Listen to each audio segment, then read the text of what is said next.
Hey guys, welcome back to Life of Bliss. My name is Kyle, and today I'm going to be going over my review of the BenQ V7050i Ultra Short Throw Projector and the Elite Screens Kestrel DarkUST Floor Rising CLR screen. All right, so let's just start with, holy cow, this image is pretty incredible. Now, I've had an ALR screen from Elite Screens in my setup before, as well as the Cine material from Carl's Place, and I've also tested a few other materials from Carl's Place. But I did not know that a projector could look this good with this much ambient light, especially with the amount of windows that we have down here. This is a really sharp and bright image with the 2500 lumens from BenQ and this awesome screen from Elite Screens. So I am really impressed with this image so far. Now, I'm probably going to comment on this several times during the video, but that's just because I am so impressed with how it looks with all these lights. This setup is the real deal. Now let's move on to the Elite Pro AV Kestrel DarkUST Floor Rising screen and what makes it so great for a setup like this. Now this screen comes in a 120-inch and a 100-inch version, which I currently have now. The case housing the screen is roughly 97.2 inches wide, 5.6 inches tall, and 8.3 inches deep. Now I couldn't find a weight from the manufacturer, but I would say this is roughly about 40 pounds. You can move this on your own, but it's going to be a lot easier if you have one person on either end of the screen. Along with the screen, you'll get a power cord, an infrared and radio frequency remote, and a USB dongle for automatic raising and lowering. Now there are plenty of ways to get this screen to actuate up and down. The first one is going to be on the side of the projector where you'll find a three-way toggle switch. Flip the switch up to raise the screen, back to the middle to stop if need be, and down to lower the screen. This is useful if you happen to misplace the remotes, but the more common method you'll probably use is either the infrared or the radio frequency remote. If for some reason you need to use the IR remote, the IR sensor is tucked back behind the screen housing. The easier of the two remotes is the RF remote. It's non-directional, so you don't need to be pointing it directly at the screen for it to work. Both remotes have the same button layout and function with only 3 buttons. One to raise the screen, stop it at a certain height, and to lower the screen.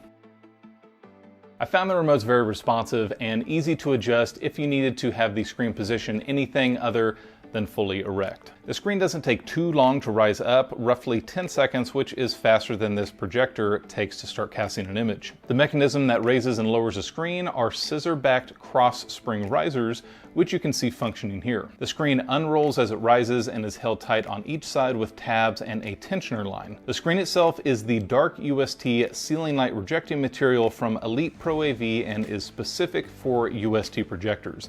It has a gain of 0.6 and rejects up to 95% of overhead light. And as I'll talk about here more in a moment, it does a fantastic job at doing so. Along the bottom, there is roughly 6 inches of matte blackout material to reduce light bleed along the bottom of the screen. Once the screen is raised up, the total height of the screen is roughly 62 inches. So there's all the specs, but how does the screen look and is it practical?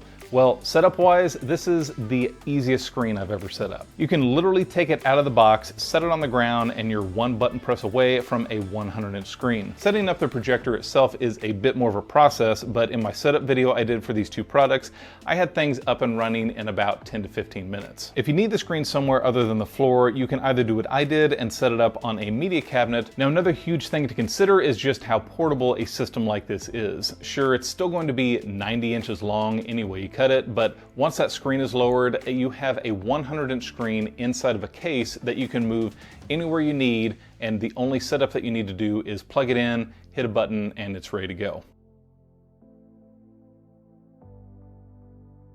Another thing I love about this setup is the ability to use a TV set behind the screen for things that we wouldn't normally use a projector for. You can have a TV on the media console or mounted on the wall behind the screen and easily raise it up when it's movie time and you want a bigger, more immersive experience. We actually do that a lot down here in our basement. We are down here most of the time and we're either listening to music during the day or the kids are watching shows during the day, so we don't really feel the need to use that projector, so that is a nice option for us to have. The image quality of this screen is excellent. Colors pop like I mentioned earlier, edges are crisp, and the CLR effect does a fantastic job blocking out light. Here's an idea of how the screen looks compared to the standard white material that Elite Screens offers.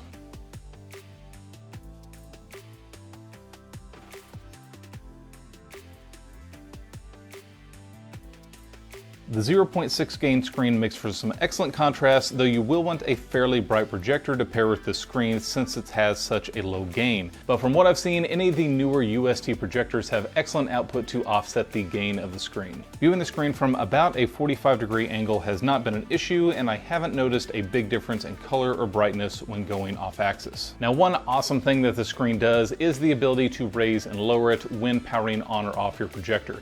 It does this with the included USB dongle that you can plug directly into the projector. When plugged in, it sends an RF signal to the screen whenever it senses the projector is turned on or off. This makes automation that much easier for those of you who like a one-button setup to turn your system on and off. Now, the function of the screen raising is very smooth, but it does tend to sway a bit when it first reaches its resting height. Now, this isn't a problem after a few seconds, but I wouldn't be surprised if you had some swaying if there was a ceiling fan directly above the screen blowing air onto it. One nice safety feature the screen has is along the top edge of the housing, both in the front and the back.